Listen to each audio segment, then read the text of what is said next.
Everyone's favourite sidearm is going absolutely ballistic this season, thanks in part to both the Solar 3.0 update and the new Incandescent perk. And whilst it by itself is absolutely fantastic, it sometimes doesn't hit the mark when it comes to the chunkier, beefier nightmares and bosses. Fortunately, it's always had a bigger brother standing in the wings, and you'll be wanting to keep them together forever after watching this one. Sturm is as OG as you'll get in Destiny 2, and I'd say this exotic hand cannon is probably being slept on right now, which is surprising given how popular Drang actually is. Yes, it's technically a double primary loadout, but when you take a quick look at the numbers, it puts a few heavy weapons to shame. Storm and Stress will not only reload Sturm when getting kills with Drang, but it will also overflow the magazine as well as boosting the damage of it by a whopping 262%. This goes from about 5k per shot to over 18,000 on a boss, and if you compare it to things like Arbalist, Izanagi's Burden, Reed's Regret and even the forgotten Whisper of the Worm, it's actually not that far off in terms of damage output or even DPS for that matter.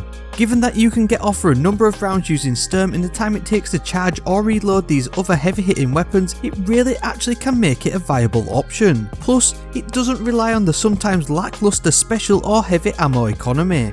The gameplay loop is simple: get kills with Drang, then instead of reloading switch to Sturm, get some crispy one taps on yellow bars or whatever, which will then auto reload Drang thanks to the Accomplice perk, then rinse and repeat. Alternatively, you can stack a metric shit ton of overload rounds and overflow the magazine on Sturm to grant you a huge, near never ending magazine of bullets doing 262% more damage. The best thing is, you don't even need a God Roll Drang, but if you do get a God Roll Drang with Incandescent, you might as well build into the fastest Scorch and Radiant build going to add even more damage on top.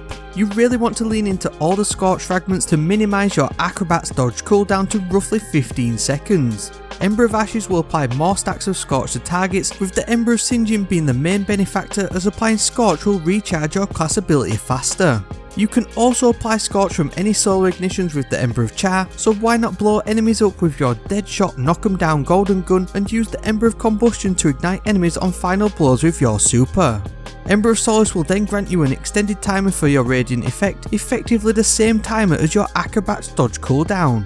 On Your Mark is going to massively improve the handling of this 120 RPM exotic, making it feel super snappy when switching between and using. Utility Kickstart will shave a second off too, and you might as well also use Classy Restoration whilst you're at it to stay alive.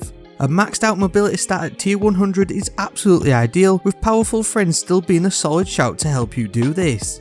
Harmonic Siphon can create a bunch of orbs for you, with Orbs of Restoration being an ideal combo to boost ability regen.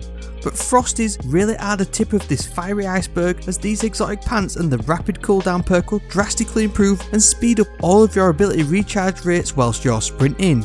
Chuck in some elemental wells, the Font of Might and your favourite heavy weapon of choice, and these combined with all of the above will give you Radiant and Restoration on tap, simultaneously boosting your damage output of this double primary combo, which ultimately feels like a full on heavy weapon build.